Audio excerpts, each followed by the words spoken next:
Good afternoon, everyone. Welcome all the attendees once again to the fourth part of PARA webinar PRRT series. Today, our speakers will be talking and sharing their views under the topic Crisis and Recovery, including Model Post-Tsunami Recovery. Please join me to welcome our guest speakers, Mr. Bert Van Walbeek and Dr. David Berman. Before I leave the floor to our speakers, for any question you may have, please send in by typing in the question box, as all attendees will be in a listening mode only. All the questions will be answered at the end of the session. So it is about time. Dr. David and Mr. Bert, I will leave the floor to you, please. Thank you, Pro, and welcome to the attendees wherever you are.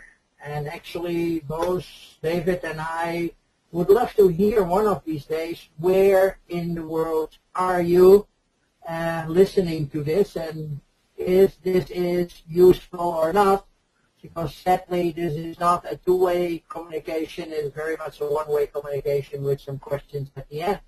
So please do drop us a line if this is useful, and if you feel we should continue doing this, or if you feel you know now everything about risk prevention and crisis management. Good. Today we're going to really talk about, are you ready for the next crisis? And how can we do that? We got some comments, and this was a comment we got, where people were asking more about the Bounce Back booklet, which we hope you have a copy from already. If not, once again, let us know. Send us an email. You'll find our emails at the end of the presentation. Send the PARA head office an email, and we'd love to come. Because what this person, this person said was, we have to do more about prevention, and they don't see enough about preventing crisis, and we're talking still too much about recovery. And that's something I think both Dr. David and I see on a regular basis. When we have no crisis, people are not too interested. And when we have a crisis, people are only interested in how fast can we recover. So my answer to this comment was that I checked the booklet and found the word prevention only 3 times. However, risk is mentioned 59 times. So perhaps in future we should link those two a little bit together, because we totally agree that prevention is better than the cure. And that's really why we're doing all this, and why today we'd like to talk a little bit about crisis recovery and marketing, and give you some case studies, just to remind yourself that a lot of what happened during SARS, what happened during and after the tsunami, could have been not prevented totally, but could have been much less of an impact if we would have worked better on prevention of these situations. Crisis and recovery case studies. Once upon a time, I wrote this booklet called Crisis, It Won't Happen to Us. And then with Dr. David's academic input and my practical input, we combined that information and his information in a booklet called Bounce Back. And that's what we're talking about. The bottom line of all this, what we're doing, is to try to turn a crisis into an opportunity. The Chinese long time ago said, the Chinese word is Wei Qi. The first character stands for crisis, or the first character stands for problem. The second crisis stands for opportunity. So let's work on that. Let's work on recovery. How can we restore confidence? How can we enlist the media? And how can we build better? And that is why these 10 commandments of tourism recovery management are so important. And this is over to you, David, since you have worked with Sandy on this.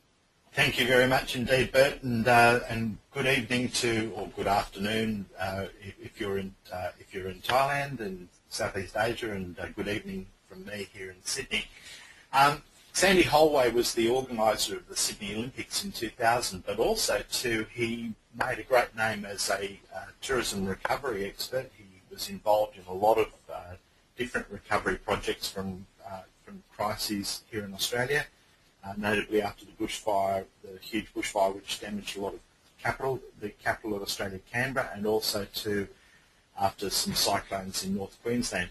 And he put together in an APEC tourism forum what he called the 10 Commandments of recovery in tourism. Firstly, the most important thing is that all the different organisations involved in a destination need to get together. So we need a recovery alliance between the different sectors of the tourism industry: travel agents, tour operators, airlines. Most importantly, however, was really the 10th of the 10 Commandments, which is really about building back better. In other words, we're not just satisfied about improving, dealing with the problems to now and get them back where they were, but we actually want to make them better. That involves getting government involved. It also involves engaging with the affected community. In other words, you just don't do a recovery project without getting the community involved. So the most important thing really, in a sense, in building back better is making sure that the people of the community are engaged, that we're not trying to welcome tourists before the community or before the city or the country is actually ready to have them back. Okay, so what is actually involved in building back better? One of the most important things is making sure that infrastructure is improved. One thing that a lot of countries, and Japan is a particularly good example of this, which has learnt from tsunamis, is making sure that building regulations are tighter. If you've had an earthquake, you've had a tsunami, you've had a sea surge, where do we locate our buildings? We learn from our mistakes, and we certainly make sure that in many cases construction laws are tighter. One thing that Thailand, for example, learned after the tsunami in Phuket was that in multi-storey resorts, the first floor or the ground floor was actually, there was no accommodation. So there's a lot of important things that people have actually learnt in terms of building back better. We also need to understand, when we're dealing with crises, how important perception is. So this is really where communication comes in. In order to recover from a crisis, we need to understand that we need to deal with perceptual problems.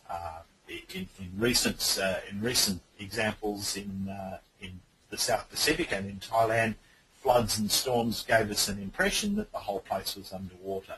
We need to make sure that we get the facts out there and to challenge sometimes the negative perceptions. And one of the roles of the PRRT is to deal with those particular issues. So crisis communications or recovery communications is very important. In Japan, after the tsunami there, most people thought that Japan was all radioactive because of what had happened at Fukushima. So we need to understand that the truth has to be stronger than the perception. When we look at dealing with perception, obviously we need to contact stakeholders, we need to contact potential customers to our destination or potential visitors to make sure that they have the truth. And once we are open and honest in the way that we deal with our messages, that also enhances the reputation of our business and the reputation of our destination, which is actually the most valuable asset that any tourism business or destination has. So let's understand who actually governs perception, which is our next slide here. The governors of tourism perception, certainly we get very heavily influenced by the news media. PATA has done a very, very good job in working with media, not as an enemy, but as actually an ally. We're now increasingly finding that information is transmitted a lot more quickly, or sometimes disinformation gets transferred a lot more quickly due to social media and blog sites. So one of the roles of the PRRT, the PATA Rapid Response Task Force, is to make sure that we are getting in there first with the truth, and also with with the facts. The travel industry plays a big part in shaping perceptions because what we sell, what we promote, has a lot to do with what people want. We're also influenced very heavily these days by government travel advisories, and most governments now issue travel advisories which people do pay attention to. We might not believe governments in many areas, but we certainly do believe them when it comes to a travel advisory. Okay, let's look at the PATA concept for tourism recovery. So firstly, one of the issues that every business should have, and it goes back to what Bert was saying at the beginning when we talk about preventative measures, is you need to have a business continuity plan. In other words, if something goes wrong, what are the different elements that a business is going to take to look at rehabilitation, normalisation and expansion? Also, too, the staff of every organisation is part of the recovery program. In other words, it's not good enough just for the management to know what's going on. It's important that everybody in the organisation is aware of what the situation is for an organisation that's gone through a difficult period. We also need, after we've gone through the recovery process, to have a debrief to make sure that we can do it better in the future. So I've got here 10 essential elements in recovery. So firstly, one thing that's very important is not only do we need to respond rapidly, but we need to actually have some timelines in terms of how we recover our business or our destination. We need to prioritise our target market for recovery. So I ran a national tourist organisation for 12 years, and we actually divided our customers into three groups. We had our stalwarts, people who were loyal to the destination. We had waivers, people who liked the destination. And then we had those people who thought of it as a nice holiday destination. We focused in recovery on our stalwart market first, because once they were there, you build a staircase of recovery. We need to make sure that our stakeholders are well aware of what has been done to deal with the problem that a crisis may have had, whether it was a storm, whether it was an epidemic, whatever it was, and they're very much a part of the recovery process. It's also good, once a recovery is in place, to get testimonials, to get people to send the message. Your clients or your visitors are much more credible than perhaps people within your own organisation in getting a recovery message. And yes, we do need to offer incentives for people to come back to a destination which may have had a problem, but we have to be careful about what sort of incentives. In other words, we just don't discount, which can be very damaging for the organisation itself. If we're hosting people who want to come back to our destination, we need to make sure that we do host people who really have influence in our source markets. Most importantly, and this is part of ethics in tourism, we need to be honest about communicating positive developments. It's no good telling stories.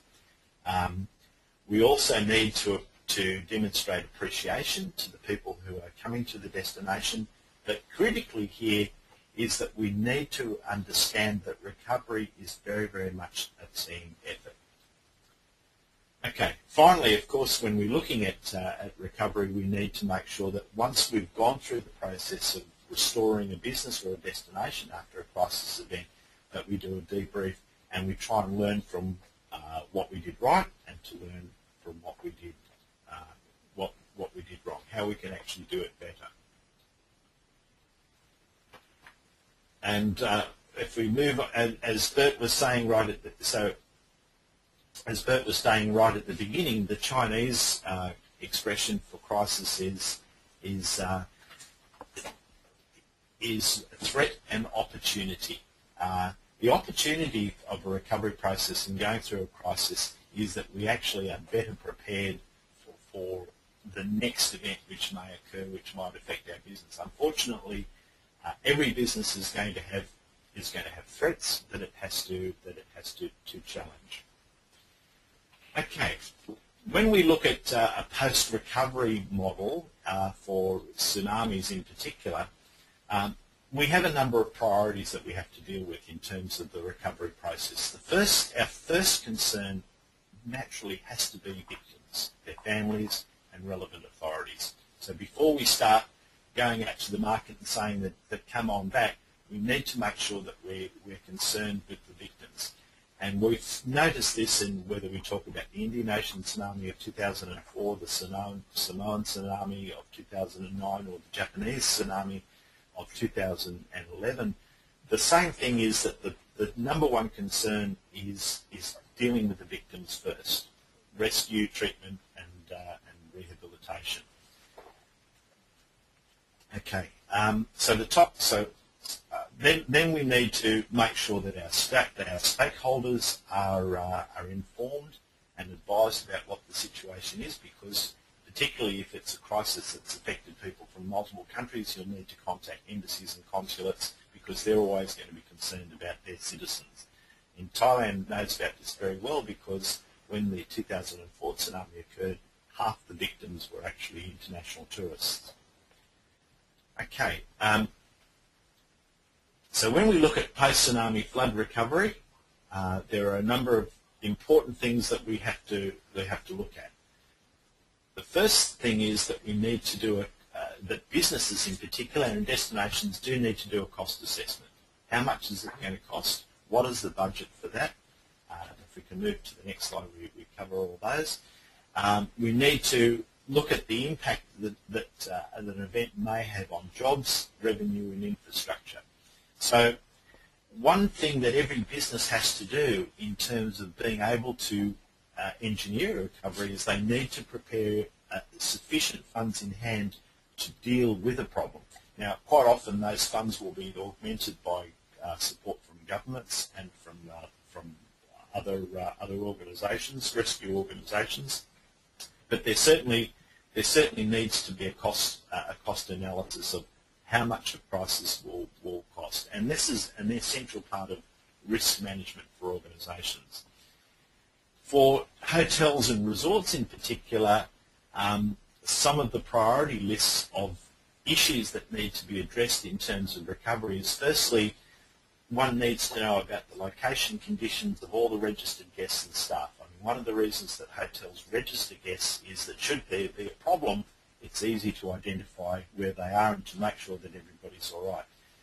There needs to be a damage assessment done very, very quickly.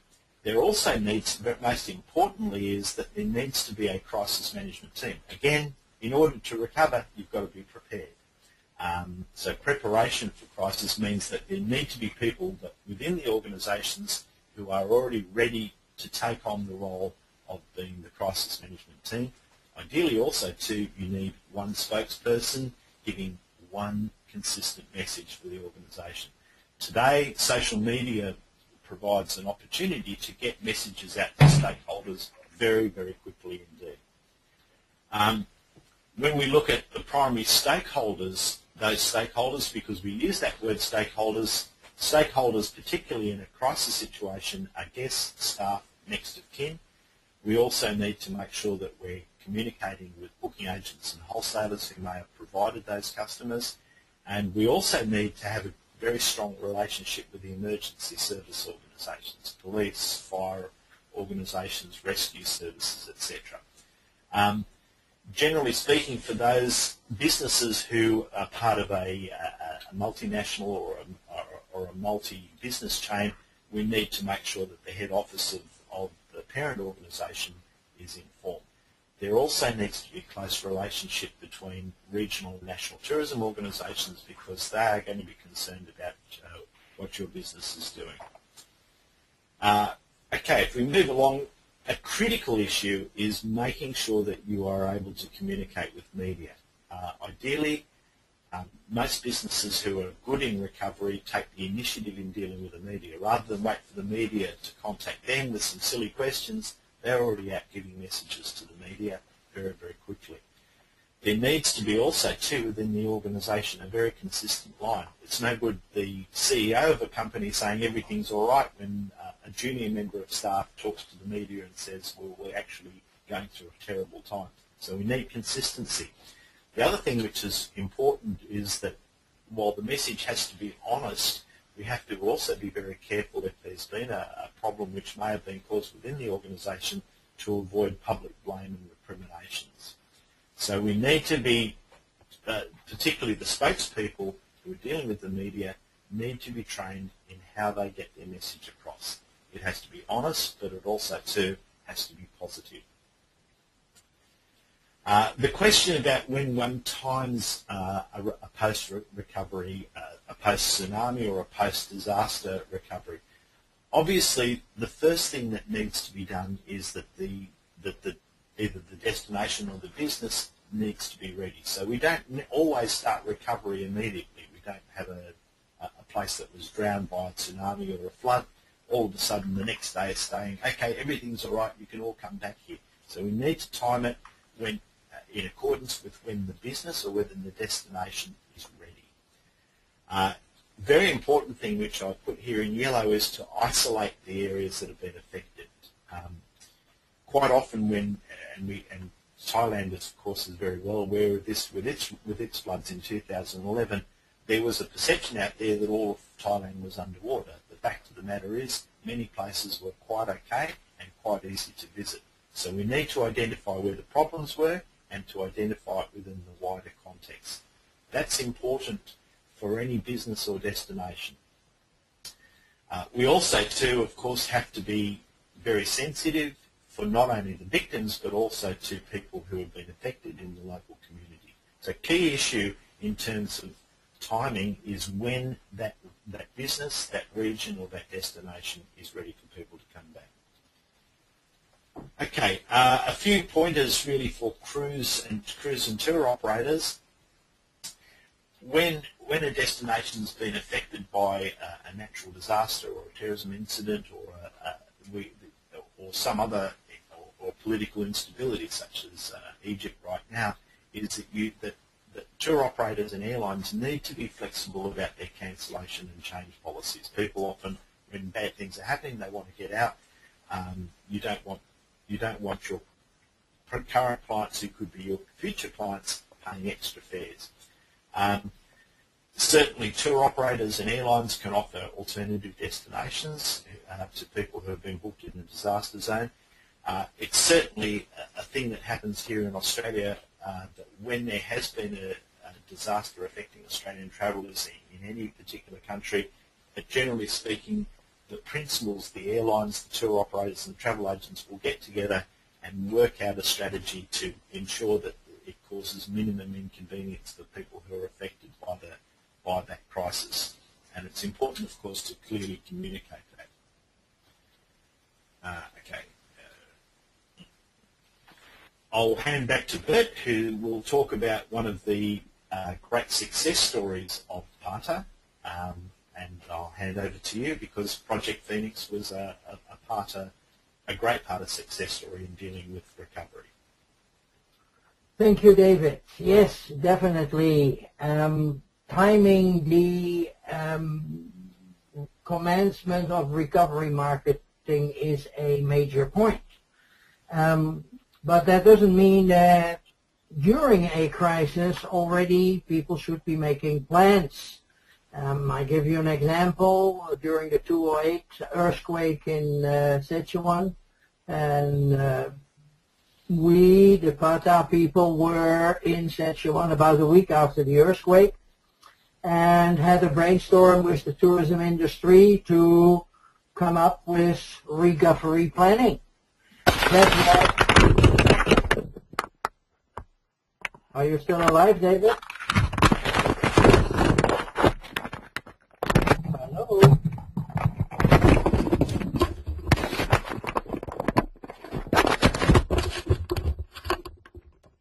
David? David? Yes? Did you fall from your chair? No, I had a little accident. Sorry, it's okay. Crisis don't crisis. Good. Crisis also. In the meantime, I'll keep talking as long as you're okay. We had a brainstorm already, and then the people in charge of tourism assigned 3 people while the response phase was still ongoing to start planning their recovery. The actual recovery was only put in place about 5 months after the earthquake, but should be focused right there and then on a situation. Of course, the most famous story still remains the SARS story. And I think SARS was really the wake-up call for the tourism industry. For instance, in Thailand, we had no SARS. We had a few SARS cases that came by plane, but actually in Thailand we had no SARS. Yet business went down 50% because, accordingly to the press, Asia was infected with SARS, and that, the closest SARS area where SARS was in Asia was 2 hours flight away, or 2.5 hours flight away, and was of no interest for the tourism. They just were afraid. And I must say we, the tourism industries, did not do a very good job in handling and making sure that we localized the situation and that we isolated the areas instead of talking only Asia, which of course for a journalist is much easier than having to do that. As you can see, we put this communication program together after SARS really exploded in May or in April and May, and we worked very hard on rebuilding the consumer basis. The leading authority, we managed and worked together with a consultant in Malaysia and produced a program together. We worked together with the same media that put us in trouble because of their reporting, and with some communication we were able to do a pretty good recovery situation. As you might remember, duration of outbreak was in February. It started, it topped in April, and then slowly but surely things were getting less. So we worked on, I'm going the wrong direction.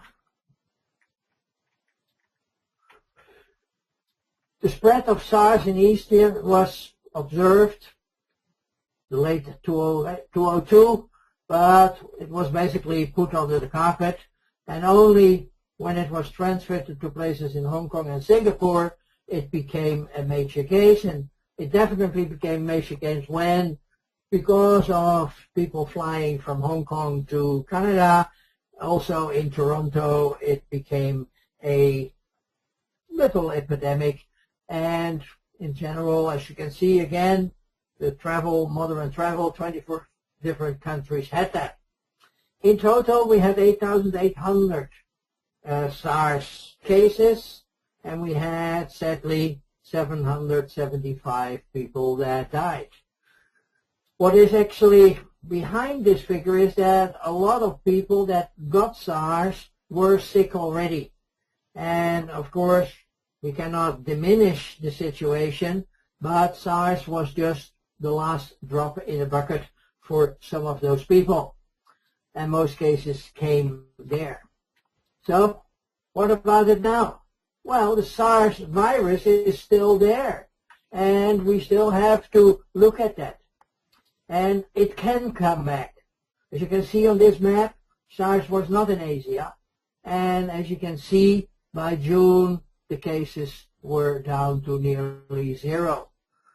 The problem was that we, the tourism industry, including UNWTO and the World Health Organization, were not really talking to each other. There was no cooperation, and the World Health Organization was using this very much for their own, not glory, but for budgets, and telling everybody we need much more money. Even mentioning that up to 100,000 people could die, actual figure, as you saw before, 775. So it's been blown out of proportion quite happily. The perception was even worse. As you can see, 99 people die in the United States every day of flu. And what concerned the killer virus, 94% of all people recovered. So it's not really a curiositis, but thanks to poor communication from the tourism industry and panic communication by the, let's call it the big press, we had a lot of fear, hysteria, and sensation. I was in Tokyo, I was in Beijing during that period, and people closed their windows and didn't want to go on the street because they thought SARS was flying through the air.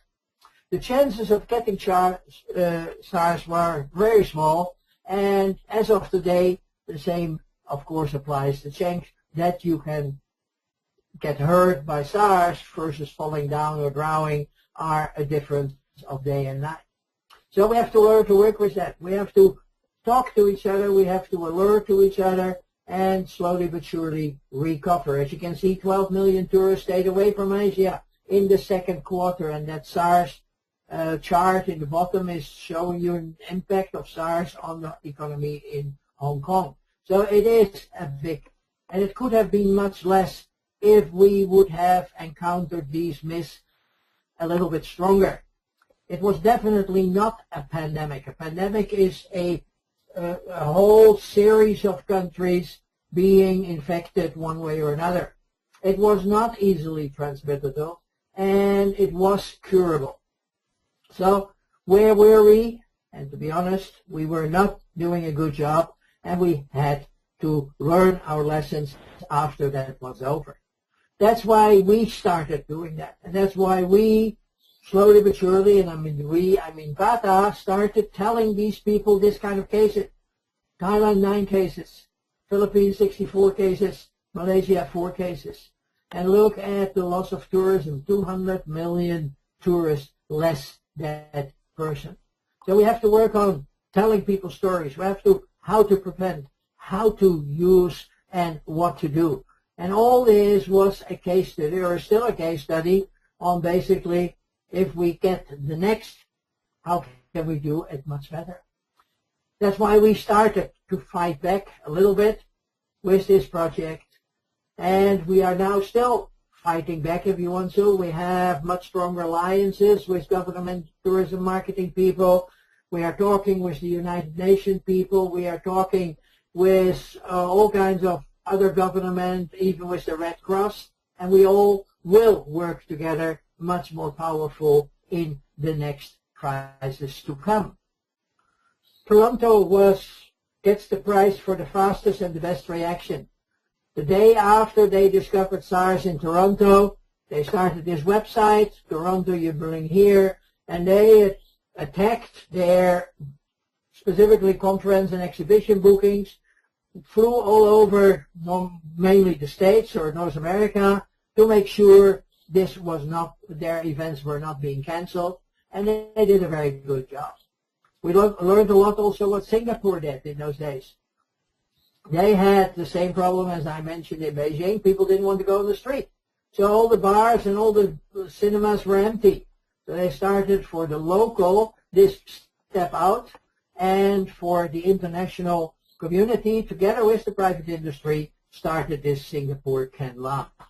And last but not least, after the crisis was over and they had discussed the recovery, this Singapore Roars came as a topping off on the 2 campaigns before, and that was really handled in a very efficient way with the help of the private industry. Hong Kong went the other way. They tried to go over price. $888 for 2 from the States to Hong Kong during SARS. Who's buying? And they soon discovered not many people were buying because it was again the perception, and the perception and the safety and security was more important than getting a cheap or an inexpensive deal. They went discount. And I'm sure if Hong Kong people see these rates today, they all laugh their head off. Because in the meantime, you know, these rates are probably not 5 times, but yeah, at least 5 times higher than they are these days. So lowering your rates, as David always called it, financial striptease, does not work in a situation like that. We had some collaboration with the trade press that tried very hard to help us also and work together to tell the world what was happening in this case in Singapore. So recovery.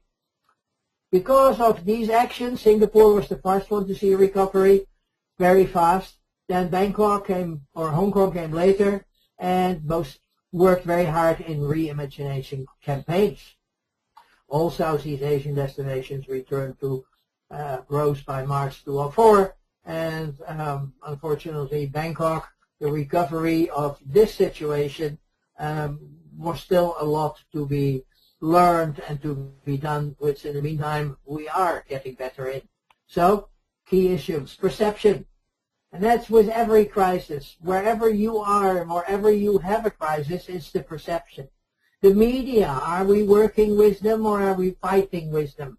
And how can we make sure that the public and private industry is working together, forms an alliance in a case like that, and start working with that very clearly, and of course communicates on the World Wide Web as a communication and information tool. So just a reminder, because this blueprint still would apply for the next crisis. And if you think there won't be a next crisis, think twice. We should work with media involvement, much more proactive. CNN, in the meantime, is a partner of PATA, and we have agreements that we will work with them during the crisis, like they did during the water crisis in the floods in Thailand. PATA had advertisement on the CNN saying talking about the actual status of the floods. Work with the governments, but don't wait for the crisis. Do it before. Sit with them now, like the PATA Thailand chapter, is working very closely with the TAT to be ready for the next crisis. Of course, regional recovery will work much faster than the big world recovery because Asians understand situations in Asia better, and then come up with recovery programs. Try to kill the myth that a crisis quite often has. Again, David mentioned already, Thailand is flooded. Well, it wasn't Thailand, it wasn't even Bangkok. It was only a small, of course, very sadly for the people that live there, in the north of Thailand, or the north of Bangkok, where hardly anybody from tourism come up with incentive programs. Add value, don't reduce the rates, and use the internet in an extensive way, and slowly but surely we should be prepared. Do you have on your website a black site, a black page, which you can activate when there is a crisis in your organization or in your country, and tell your customers on the website in a very fast way without needing any web designers what is the actual situation. During the oil crisis that we just had, the oil spill in one of the islands here called Koh Samet, one of the major hotel groups that is there, within a day put on the statements on their website, the TAT statements about the actual situation. So testimonials, again, important. So ladies and gentlemen, please have a look at those booklets and see where they can help you. You can buy them from the website, download the crisis booklet, go to the crisis management, crisis, and download the booklet accordingly. And of course, we still have this data available also about the case study and what we did during the situation and how we started recovery. Although Phoenix perhaps was a big word for that, and not totally, we definitely did our first steps on the crisis management. And therefore, perhaps it wasn't a big success, but it definitely was a first step on the route on getting PATA more experienced and more professionally. That's why we started first something that we call PEEP, the PATA Emergency Information Exchange Panel, exchanging information. Concept was not totally right, and yes, we basically failed with the first step, but we definitely went for the second situation, and slowly but surely we bounced back. And this is the team you see now on the screen, which is ready to help you basically anytime, because as you can see by the locations of these people, somebody is always awake of our team. And of course we have a system to make sure that we can contact each other and activate and be on Skype basically within an hour after that activation. We're looking at proactive and reactive communication, proactive training, something we're doing today with you, and we hope that this will help you to think about it one more time, to understand how travel advisories work and how we all should be looking forwards. But not forget to look backwards also and learn from what we did wrong, right, or whatever. After the crisis, 3 of us are ready to come up with advice. Wake us up. We'll help you. We are only reacting when you are asking for help. We are not coming riding into your destination or your organization and tell you, we know better. You will probably know better, but we can work together and help you accordingly. So, even if we can only do a little, it might help everything. We helped during the cyclones. We had a big one in December 2011, both in Samoa and Fiji, and we looked at those two, and again we learned a lot from those 2 destinations.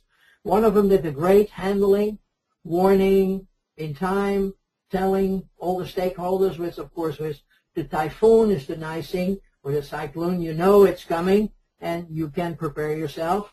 There's a tsunami, that's not so easy.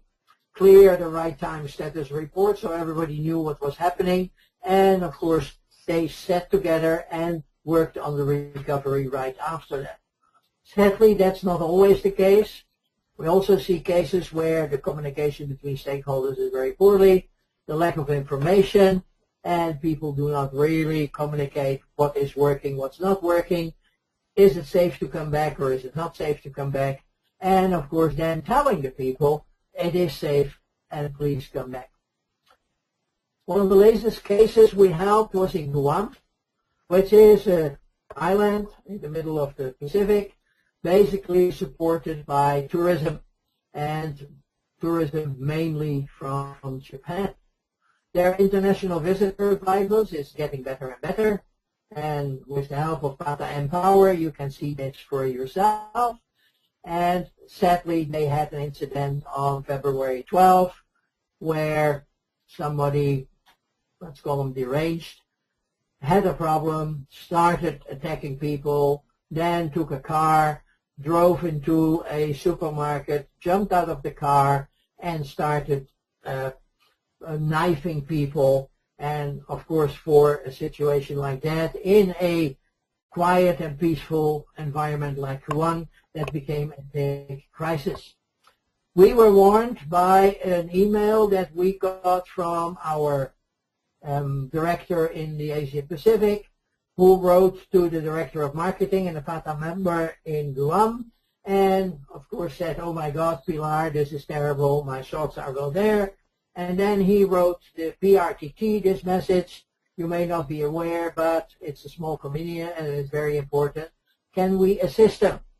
The result was this first email initiated by me as the chair of the PRTT, copying all the members of the PRTT, and not only expressing our sympathy for the situation, but also making sure that they know we're ready. And again, we attached this Ben's booklet and showed and indicated that recovery thoughts for food for thought were on pages 29, 26.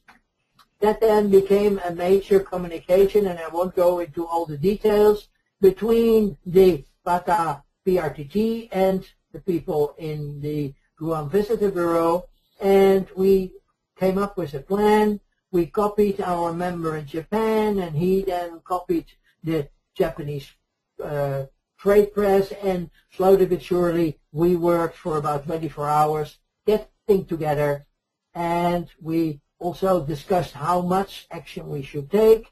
We decided not to go too wild on the PATA website, and we simply said we're going to work on it. We had noticed that this was only happening in various destinations. So as you can see here, the newsletter only as a secondary mentioned this and gave us the links, or gave our readers the links to some press and to a statement of the governor of Guam doing and making that statement. Some of our members came up with also some things, and this is of course debriefing related, and again, they were very happy and learned a lot, and the thank you came afterwards. Of course, we would have preferred not to get these thank yous, but that's the way it goes. So, my God, that was a long talk. David, are you still alive? I'm still alive, yes. So we're going to have a look very quickly at a 10-step process to market recovery, because after all, this is the theme of our session today. So the first step really is making sure that we have primary recovery messages. Very simple ones. We're open for business. Tourists are welcome. Obviously, people who are regular visitors to our destination or regular clients, let people know that they're happy to be back. Step 2 is making sure that we have the facts at hand, making sure our stakeholders and also to our clients, our market is well and truly apprised of the facts. Also, too, as Bert said, by all means provide incentives for people to come visit, but don't make sure that you make yourself go broke in the process. Okay, step 3 is that we start looking at the alliances with principals. Quite often when destinations and businesses are recovering, there's actually an alliance between complementary organisations. Those organisations could be attractions, tour operators, airlines, who are all in concert giving people reasons to want to come back. Also too, because obviously the budget's going to be a little bit bare, instead of advertising just by yourself, do club advertising. So value-added incentives are a very, very good way to get people to come back, and it also too shows that you're confident but not desperate. Step 4, making sure that you're restoring confidence in your key source markets. The best way to do that in many cases is, particularly if you've got major source markets, is to encourage familiarisation trips by people who are opinion leaders who will then spread the message back to that particular market. We want to make sure that stakeholders are very, very well briefed on what the progress of recovery is, but also too that our suppliers are enabling, are keeping flexible.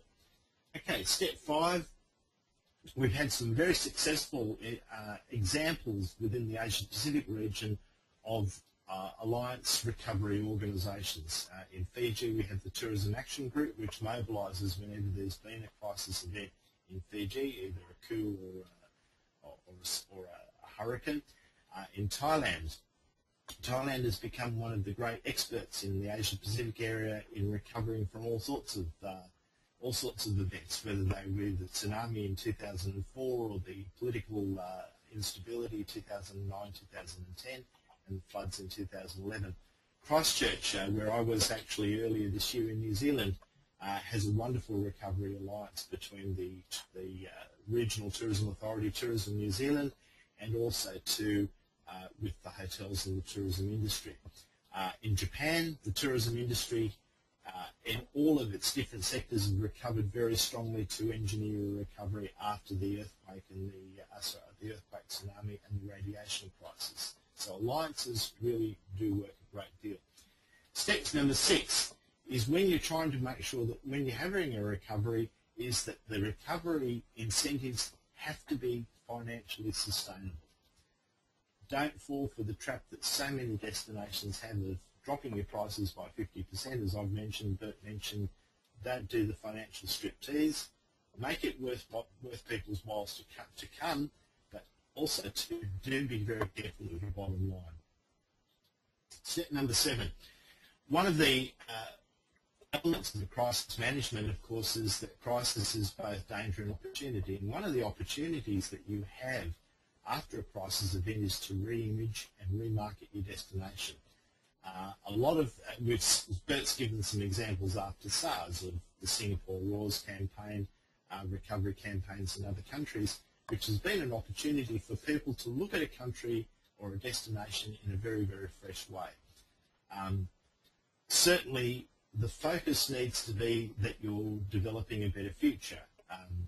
Recently, a couple of years ago, I was in Thailand, where the Thai Tourism Authority and, of PATA and the travel industry were talking about mapping the future for Thailand after political instability. And it's been a very successful campaign in re-imaging Thailand. It happens in many other countries. Step 8, we need to make sure that the incentives which attract tourists, rather than just being purely price-driven, are those sorts of incentives which will make people want to come without necessarily the businesses suffering. So, as Bert mentioned, value-added benefits and bonuses, an expression of appreciation that people are coming, perhaps events which might showcase the destination or a business in a very positive way. Little bits of extra hospitality. These things don't cost much, but they mean a great deal to the visitor. Step number 9. Step number 9 is focus on the positive. We can look at, for example, high-profile celebrities coming to a destination who say what a wonderful time they've had. Make recovery a news item. The media is very quick to talk about negative events, but if there's some positive news and you make sure you get the message to the media, they will transmit it to their readers, their audiences and their viewers. Look at reopening events which might be which may encourage people to want to come there. Get visuals, either by film or by still pictures, of people having a great time in that destination or enjoying that business which is reopened. And step number 10, when we're looking at the recovery process, is to monitor. Step 10 is about monitoring and reporting progress. How are we going? How quickly are we recovering?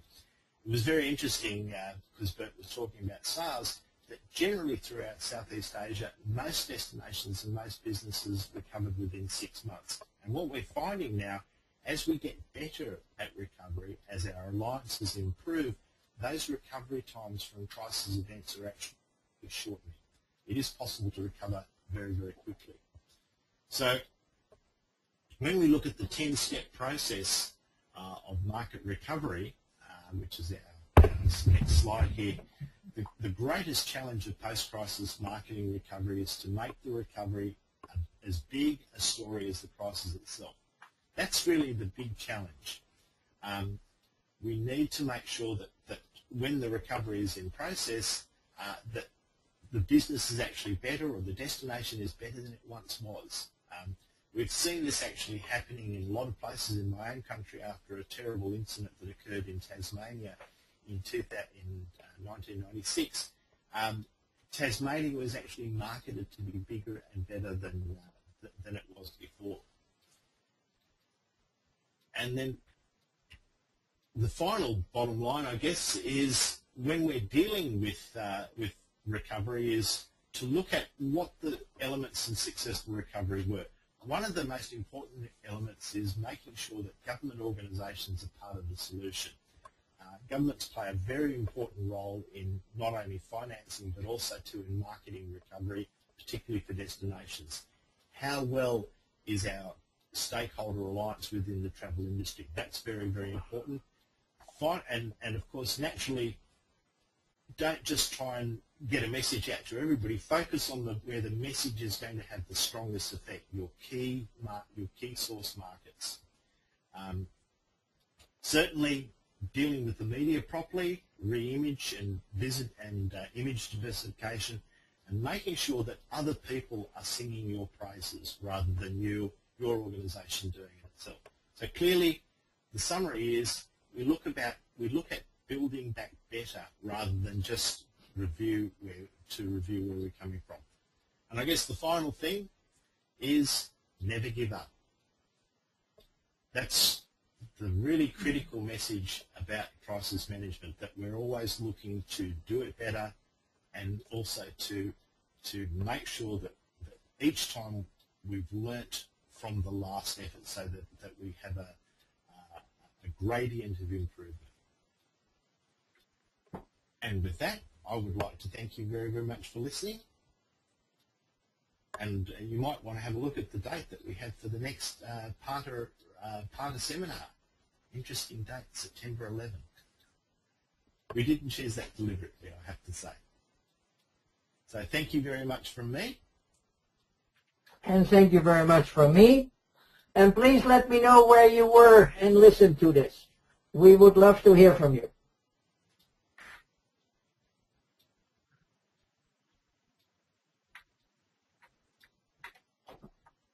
And that's all, folks. Back to head office.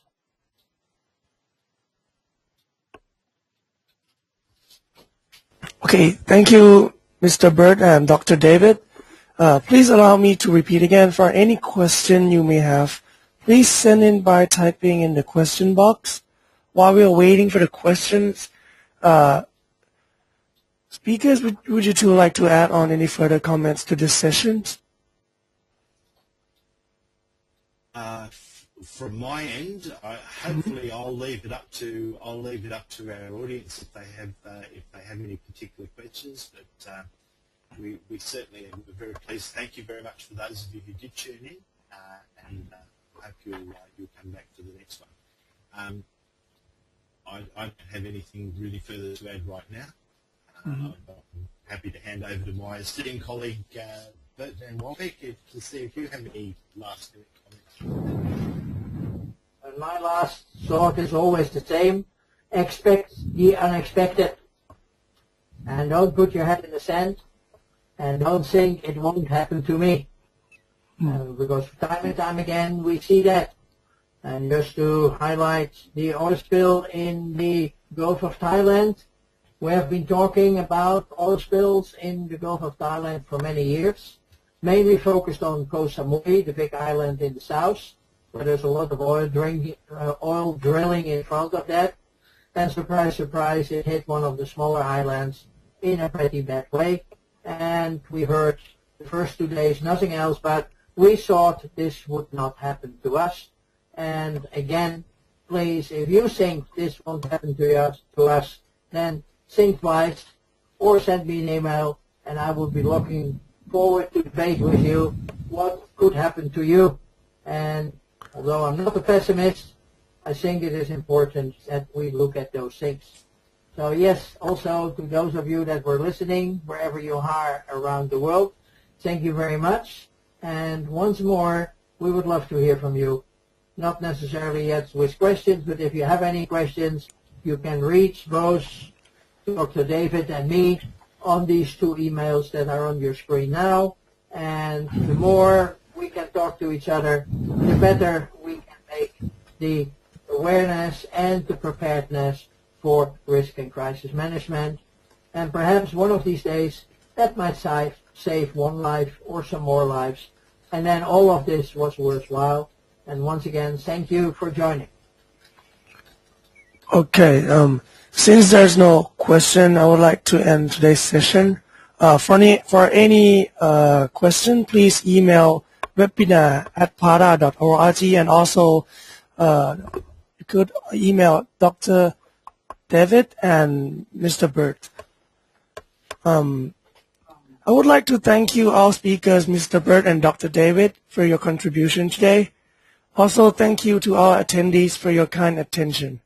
I hope everyone enjoyed today's session, and we look forward to welcome you